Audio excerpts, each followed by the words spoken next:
back for another segment of Ask the Trooper with Trooper Brian Davis, and he is here to talk about different safety measures that you can take because the weather is getting colder. The weather's just changing in general, so different things people can look out for. So thank you so much for joining me here this morning. Yes, ma'am. Absolutely. So obviously the drop in temperature, we haven't gotten to icy roads just yet, but I'm sure it's not far. So what are some things that people can keep in mind for that? So drop in temperature, time change. It's also deer season, which is huge for our area. I'm sure the motoring public has noticed. I've noticed an increase in the amount of deer being struck. Oh, so yeah, during deer season, due to deer habits, they move more often. So they'll be crossing roads more often during deer season from the pressure of bucks and hunters, and you know, their schedule being changed due to the hunting season. So there have been a large number of deer being struck. What I would encourage motorists to do, if you are coming upon an animal in the roadway, the worst thing you could do is swerve. You're faced with a hazard, and a lot of times people will panic to some extent, and they'll forget about the other vehicles around them. So swerving left or right, crossing the center line, running off the shoulder, you could potentially do way more damage, not only to yourself but others that are on the roadway. So straight line braking is important, which means heavy brake input without manipulating the steering wheel. If you are going to manipulate the steering wheel, you don't want to be braking hard, because that's when your tires begin to slide.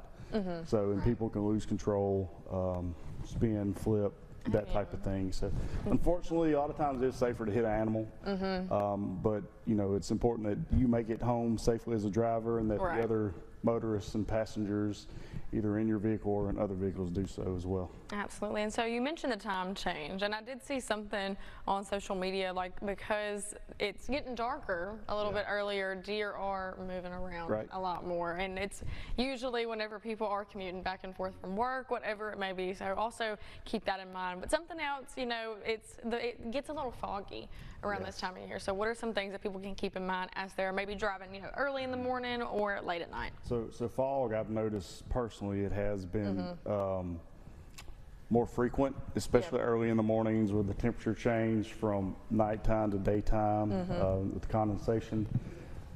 Fog lights and off-road lights. So off-road lights being like light bars, KC lights. Those are only legally approved for off-road use. So we're not supposed to be using those on the roadway. That's something we encounter every year. Of course, you want to see as a driver, but in turning those off-road lights on the road, what you're doing is you're blinding the other motorists, because their candle watt power is just too much, too great to be acceptable when you're passing other motorists. Same with fog lights. Fog lights you treat like you do your high beams. So if you're approaching another motorist, you're to turn them off.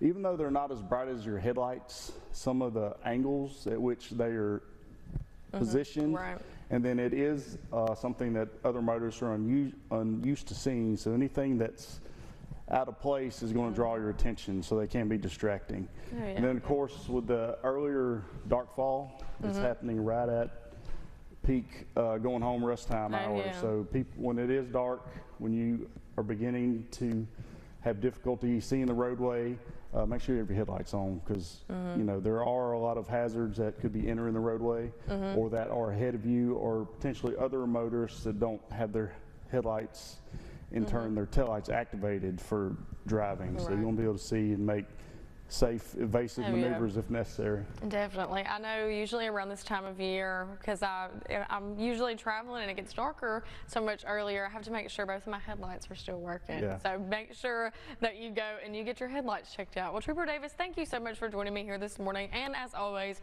just keeping everybody safe, especially with this change in the weather. We really appreciate it. Yes, ma'am. Absolutely.